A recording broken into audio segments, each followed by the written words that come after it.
Okay, so Claude Sonnet 5 is here. Now, Anthropic says that this gives you performance close to Opus 4.8, but at lower prices. But in reality, that doesn't seem to be the case. And this seems to be the first Sonnet model that is intentionally undertrained. Now, the good news is that you can actually try it. It's available right now in Claude.ai and Claude Code. There is still no news on Fable 5 and Mythos 5 for general availability. Now, this is genuinely a great model for design and coding. And based on my tests, it's extremely powerful for one-shotting different applications, even without the Claude Code harness.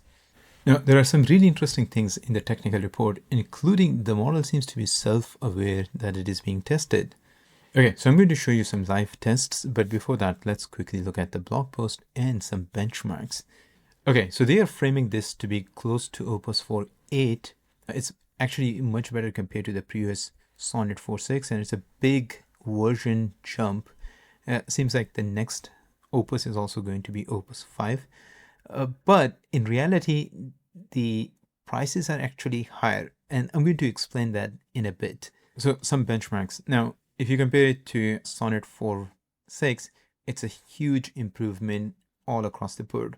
And interestingly, it's actually getting closer to Opus 4.8, but it's not yet there. However, on things like computer use, word knowledge seems to be pretty comparable. But when it comes to agentic coding, this is where it seems to be lagging behind. Now, on third-party benchmarks like Frontier Code from Cognition, it actually surpasses Opus 4.8, which is really, really strong. So if you look at it, it's actually better compared to the previous Sonnet model, lower than Opus 4.8, but it's probably more expensive if you want to get to similar level of performance. And it's very close to GLM 5.2 high. So I would say that this is probably a GLM 5.2 level model, probably 3 times more expensive. Although this definitely has vision capabilities which are not available in GLM 5.2. So this is agentic search performance by different effort levels.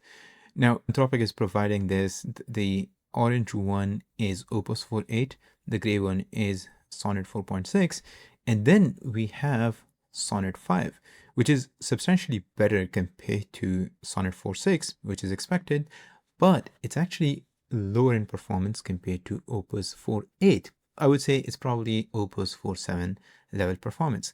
However, if you look at the price point, this is where it doesn't make any sense. So let's say if you use Opus 4.8 on high settings, it's actually a lot cheaper compared to Sonnet 5 for a very similar level of performance.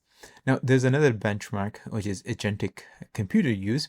If you look at Opus 4.8 on high, the performance is very similar to Sonnet 5 on max settings, but you are paying substantially more on the API use. So realistically speaking, you probably want to use Opus 4.8 because it's going to give you better performance even on high setting, but at a much lower cost. So it seems like Sonnet 5 is not a token efficient model at all. Now, I think that is the reason they are providing a discount. So they're launching it at introductory price of $2 per million input token and $10 per million output token through August 31st. And then they're going to change it to $3 per million input token and $15 per million output token. This is very similar to the current Sonnet 4.6. So one thing you notice across all Anthropic releases is that they keep the pricing pretty stable. And this is probably for the first time that they are introducing these introductory discounted pricing. Now, this brings us to its capabilities. So this was specifically not trained on cybersecurity tasks. They deliberately did not do that. And I think one of the reasons was for them to be able to release this model without going through the government review. But then they say that on evaluation testing potentially dangerous cyber skills, such as developing software exploits, it shows substantially poorer performance than models such as Opus 4.8 and Mythos 5. And this, I think, is deliberate because they want to make sure that they don't have the cybersecurity capabilities that is going to flag government review. And you actually see the performance is much worse compared to something like Opus 4.8 and Metis level models, which is pretty expected. But even with that, they're saying since Sonnet 5 is somewhat stronger than its predecessor on these tasks, we have launched it with cyber safeguards enabled by default. Now, with these cyber safeguards, I think there are going to be a whole bunch of rejections because this is going to trigger the classifier. And we might see similar refusals that we were seeing in Fable 5.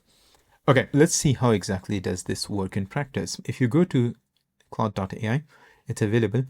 In terms of effort levels, it starts from low all the way to max. I don't think it has ultra code.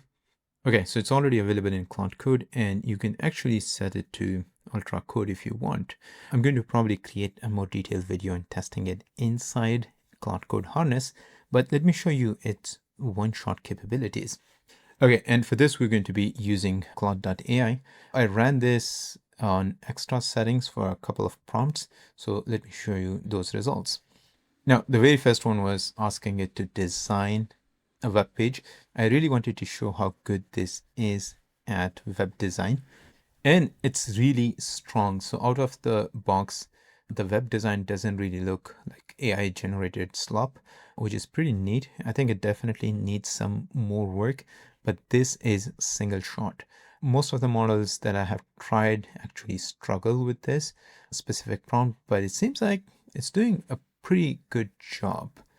Now, the second one was a bit more ambitious. So in this case, I asked it to create a real-time 3D tracker for location, and it's supposed to use the real-time API. Okay, so this is self-contained in a single HTML file, which is kind of impressive. And it created the animation. The rendering of the globe seems pretty accurate. Now, it also added this simple tracker where you can actually see where exactly the current location is. Now, I actually checked it, and that seems to be accurate, which is pretty neat, right? It's able to pull the real-time data and then plot it pretty nicely, right? Something like this was not possible with the earlier models at all. And keep in mind, this is single shot. I also asked it to design and create a detailed voxel art scene of a pagoda in a beautiful garden with trees. So here's the output. Seems like it's pretty good. However, if you try to zoom out a little, you actually see the colors fade away. It also gives you the ability to regenerate, which is pretty neat. And you can also change it to day and night. Although I would like the colors to be a bit more bright. You can control whether you want to see the petals or not, right? And then auto rotate option is also there, right? So it is following the prompt pretty closely. I think it does a pretty decent job at visuals and UI components that it generates. Now, overall, I think it's a very strong model compared to the previous Sonnet model. However, as I pointed out, in some cases, they have deliberately tried to nerf this model. Now, given its price point, its token efficiency and performance, I will probably still stick to Opus 4.8 for most of my workflows because it doesn't really give you more efficiency at a reduced price. But let me know your thoughts. What do you think about this new release? I'm going to be testing it more and more, and that may change my mind, but I'll keep you guys posted. Anyways, I hope you found this video useful. Thanks for watching, and as always, see you in the next one.